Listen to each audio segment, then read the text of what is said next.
If you already have a content calendar and it's just not really working for you, you're not really seeing the benefit, or you still feel like you're having to, run the little content creation hamster wheel constantly to stay afloat with your social media posts and your blogs and your newsletters, then this episode is for you, my friends. So make sure to stick around because we're going to talk about the 6 top mistakes that people make when it comes to content calendars.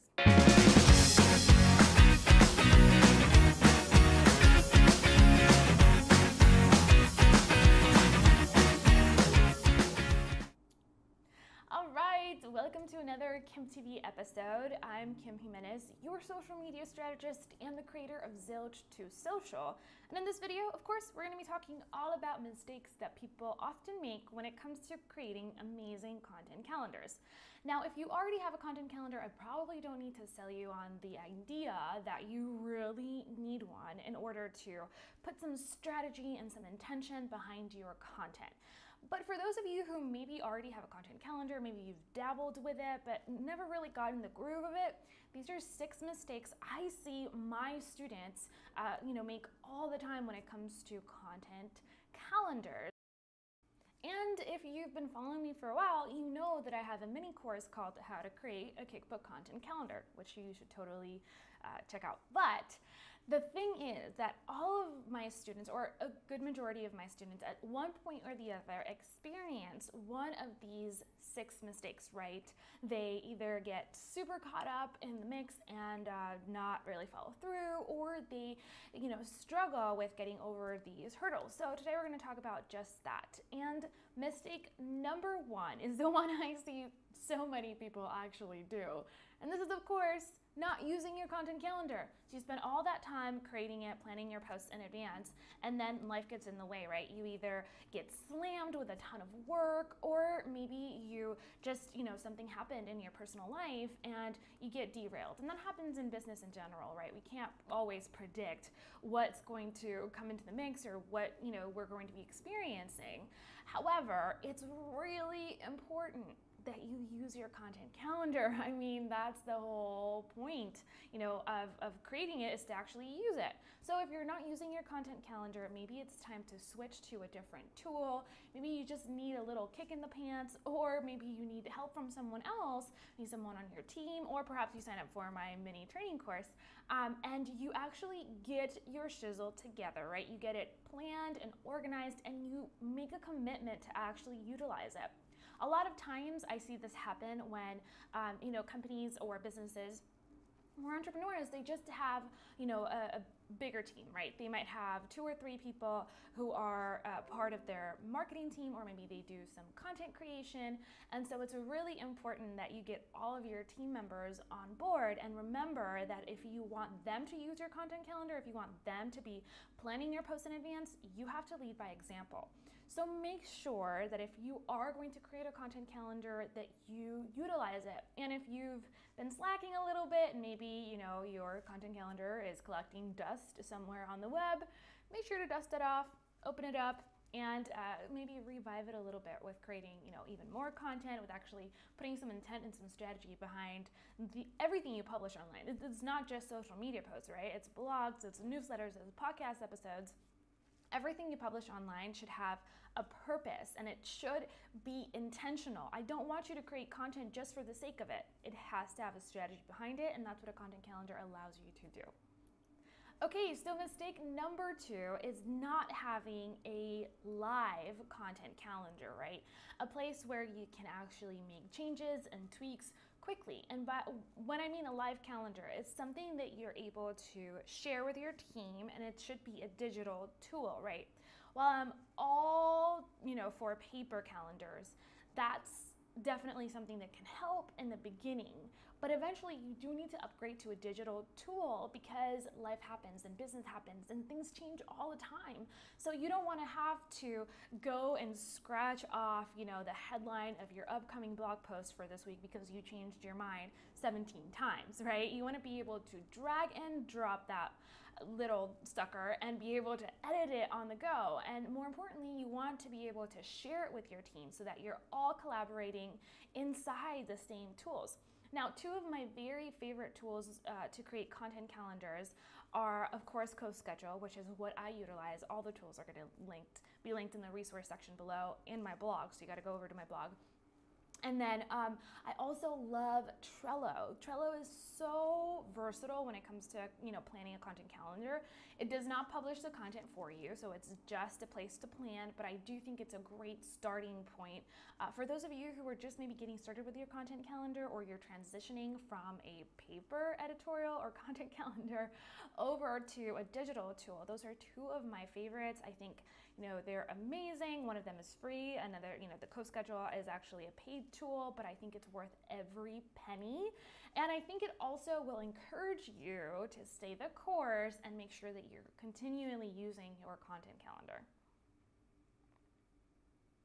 Now, mistake number 3 is really common, and this one is not having a content ideas bank, right? So you should always have an idea bank when it comes to a lot of things in your business, right? Whether it be a sales strategies, whether it be marketing, but when it comes to your content calendar, you have to have an ideas bank for your blogs, for your newsletters, for your social media posts. And oftentimes, I'll have my students say, well, I had this Evernote that I started, this Evernote notebook, that I started back in the day, and it has some ideas there, but then there's also some ideas in my Asana, and then there's also some ideas, in my journal, and it's like, dude, no. You got to be able to consolidate all of those assets into one centralized location, okay? So whether that be Trello or CoSchedule or Evernote, pick one tool, ideally the same tool that you're using to create your content calendar, and make sure that all of your ideas and your team's ideas as well are focused in one central content ideas bank. This will help you stay organized, it'll help you stay inspired, and it will avoid you losing your sanity because you're looking for, that one idea you jotted down 3 weeks ago and you can't find it anywhere. So make sure you're centralizing your content ideas bank in one single location. All right, so mistake number 4 is planning way too far in advance. And I think that most of us don't plan enough at all, so that's probably not something that a lot of you are going to experience. But I have definitely, coached and consulted with some clients that are really great planners, and being a planner is an amazing skill. However, it is possible to over plan, right?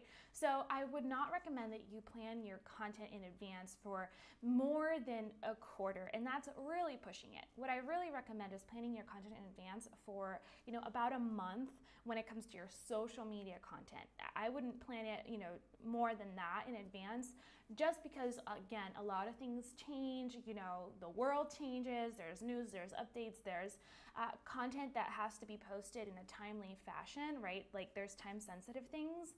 And so when those things happen, it's hard to scramble and reschedule everything. So I would recommend only 1 month in advance, when it comes to your social media posts. But then things like blogs and newsletters and maybe podcast episodes or, YouTube episodes, all of those things are a little bit more intricate, right? They're like what I like to call mega content. So it's very long format. It's something that you pre-plan in advance. It takes a little bit more effort, right, than just composing a tweet. So those, you can pre-plan those, as far as a quarter in advance, but I wouldn't do it more than that because, again, things are going to change in your business. And this actually leads into mistake number 5, which is to not correlate your content calendar with your promotional calendar. And this is something I see all the time. I can't even tell you. Guys, you got to promote the heck out of your business, right? That's why you are creating content in the first place. You are a business. Sure, we want to educate, we want to entertain, and we want to empower, but we also want to sell. And so a lot of times people are like, oh, social media doesn't work for me. Oh, content marketing doesn't work for me. Of course it doesn't work for you because you're not correlating your promotions with your content. It's really important that you reverse engineer this process, right? So if you know that you're going to be pushing a specific product or specific service, or you're going to launch a campaign, for the upcoming month, make sure that the weeks leading to your promotion, that the weeks leading to your campaign, you're actually priming your fans and followers for the sale. So let me give you an example. This video is a perfect example, right? I'm talking about content calendars because I want to inform you, I want to educate you, I'm leading with value. But eventually, I want you to purchase my How to Create a Cookbook Content Calendar course. Not just because I want to make money, but because I think it can really help you take your social media marketing to the next level. And I am comfortable saying that because I know that I mean it. So make sure that you're reverse engineering this process. If you are selling, baby clothes, for example, make sure that the weeks leading up to your specific campaign, where you're going to be promoting a specific collection of really beautiful baby items or baby clothes, that you're giving mamas, or moms who are usually your perfect ideal client, all the information they need about, why it's important to make sure maybe, your baby clothes are made of a specific type of fabric, right? That's safe for babies, it's hypoallergenic. I don't even know if that exists, but let's say that it does. So you talk about the 6 things moms should look for when it comes to buying their baby clothes, right? You want to make sure that they're chemical free and that the dye is not causing you baby allergies and all this kind of thing.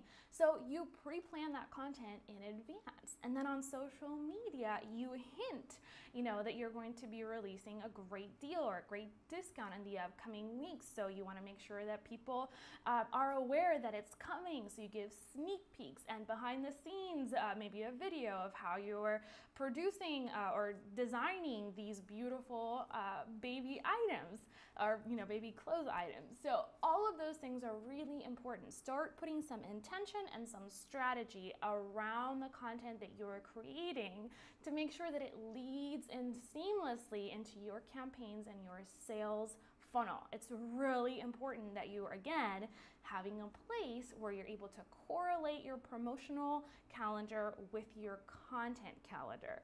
And I hope that's starting to spark some, aha moments for you, because I know when I discovered this, it definitely did. And it makes a really big impact. I can tell you right now, when I'm really strategic about the blog post that I create or the videos that I shoot, and I, actually integrate them into my promotional strategy, they're 10 times more profitable. So I get a much higher ROI. You got to be doing this. It's really, really important. All right, and the final mistake number 6, is not having a promotion plan. Now, this is not a promotional calendar, right? That's the calendar where you actually schedule all of your marketing and your campaigns. This promotion plan has to do with your content. So it's your content promotional plan. A lot of people think that all you have to do is create awesome content and then publish it, and that's it. You are done. And I wish it was that easy and that simple, but you have to be able to know by now that your marketing needs marketing, which means that your blog posts, your social media updates, your newsletter, your podcast episodes, you have to have a strategy in terms of how you're promoting, your content. So if you publish your blog one time, how many times are you going to retweet that blog? How many times are you going to publish it on Facebook? Are you going to repurpose it? Are you going to recycle that content and turn it into something new? These are all things you should really start thinking about when it comes to creating content and, creating content that is actually sustainable, right? You're doing it in a way that you are getting the most out of it. So having a promotional plan, so you know that once you publish a new blog post or once you publish a new video, how you are going to promote that with social media is really, really important. I have a couple examples in the blog post that correlates to this video if you want to check that out. But I definitely think that you have to be intentional once again about how many times you're going to share a blog post, and not making sure that you're not just creating content one time and sharing it that one time. People on social media, they're usually not always online when you publish a post. And this is very important for platforms like Instagram and Twitter that don't have, full-blown algorithms like Facebook. So make sure you're sharing your content more than one time and that you have a strategy and a plan so that you are sharing it and getting the most amount of eyeballs on your content as possible. After all, you put a lot of time and work and effort into creating it in the first place, so you want to make sure that you're promoting the heck out of it and being really intentional with it. So I hope you enjoyed this episode, and hopefully it sparked a couple of light bulb moments for you in terms of what you should be looking out for when it comes to creating an amazing content calendar, and more importantly, the 6 mistakes you need to make sure you're avoiding when it comes to really leveraging your content calendar for growth in your business.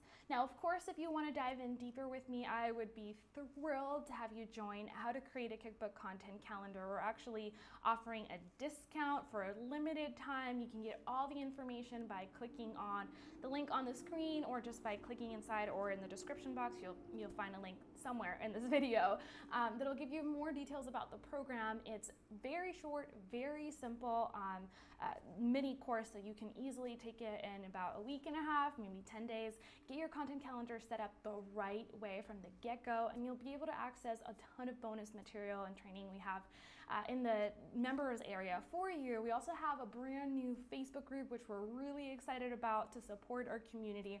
And I think it's definitely a great start when it comes to, finally being intentional about your social media content, putting some strategy so that you're able to leverage it for growth and not just post content willy-nilly, right? To actually get a strategy behind it and organize and pre-plan that content so that you're not feeling totally overwhelmed all the time. So I hope to see you inside the mini course.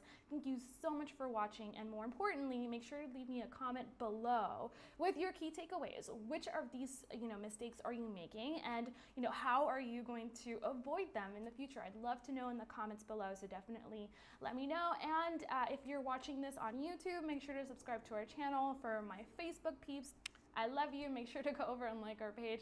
Thank you so much for watching, and I'll catch you in the next episode of Kim TV. Bye!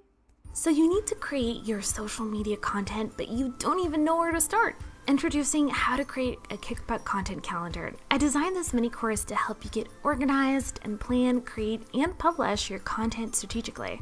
Inside, you'll learn exactly how to create a solid content calendar, repurpose your content, and access the tools and the resources you need to save loads of time. Plus, you'll even get access to tons of bonus videos, and for a limited time, you can grab the mini course at a discount. Get started for free by downloading my content calendar template at KimberlyAnnJimenez.com/calendar, or simply click the link in the screen. I'll see you inside.